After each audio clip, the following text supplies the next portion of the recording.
আসসালামু আলাইকুম, welcome back to my page and channel. আশা করি সবাই ভালো আছেন। আজ বিকালের নাস্তায় বানিয়েছিলাম চিজ পাস্তা। ভাবলাম আপনাদের সাথে শেয়ার করি, চলুন দেখে নেওয়া যাক। প্রথমে একটি কড়াইয়ের মধ্যে নিয়ে নিলাম পরিমাণ মতো তেল। এরপর এতে দিয়ে দিলাম রসুন কুচি। রসুন কুচি দিলে সুন্দর একটা স্মেল আসে, তাই রসুন কুচিটা দেওয়া। এরপর এটা ভালো মতো একটু ব্রাউনিশ করে ভেজে নিচ্ছি। এরপর এতে দিয়ে দিলাম পরিমাণ মতো পেঁয়াজ কুচি। এবার আমি দুইটাই একসাথে ভালো মতো নাড়াচাড়া করে নিব আর হালকা ব্রাউন কালার করে ভেজে নিব। এরপর দিয়ে দিলাম টমেটো কুচি। টমেটো কুচি দেওয়ার পর আবার একটু ভালো মতো নাড়াচাড়া করে নিব। দেন দিয়ে দিব এতে হলুদ রঙের ক্যাপসিকাম এবং লাল রঙের ক্যাপসিকাম। আমি এখানে 2 রকমের ক্যাপসিকাম ব্যবহার করেছি।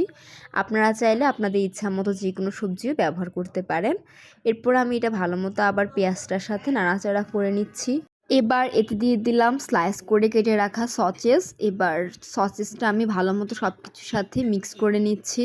আপনারা চাইলে সসেসটা আগে ভালো মতো তেলের মধ্যে ভেজে নিতে পারেন, এরপর দিতে পারেন, কিন্তু এভাবে করলেও সসেসটা কিন্তু আস্তে আস্তে ভাজা হয়ে যাবে।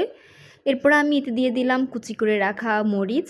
মরিচ দিয়ে আবার একটু নাড়াচাড়া করছি। এক্ষেত্রে আপনারা যদি ঝাল পছন্দ করেন মরিচটা বেশি দিতে পারেন।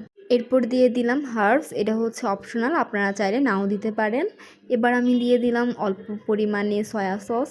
সয়া সসটাতে লবণ থাকে, যার কারণে আপনারা কিন্তু লবণ দেওয়ার সময় একটু সাবধানে অল্প পরিমাণে লবণ দিবেন।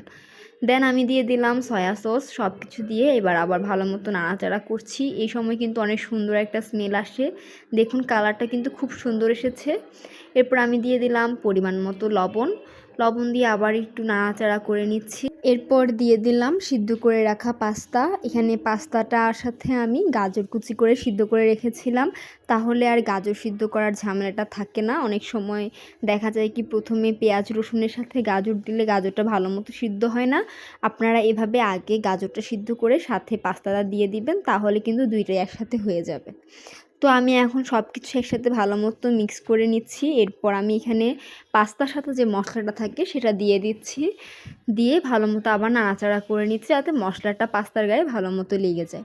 এবার দিয়ে দিলাম চিজ। চিজটা আমাদের বাসার সবাই অনেক বেশি পছন্দ করে। চিজটা দিলে কিন্তু কিছুক্ষণ তাপ দেওয়ার পরে এটা গলে যাবে।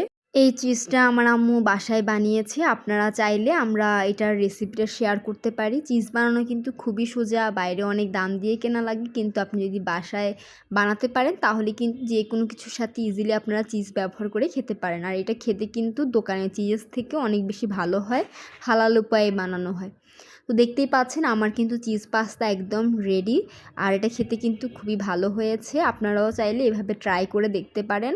আর চাইলে আপনারা এখানে মাংস অ্যাড করতে পারেন। তো আজকের মতো এতটুকুই। আল্লাহ হাফেজ।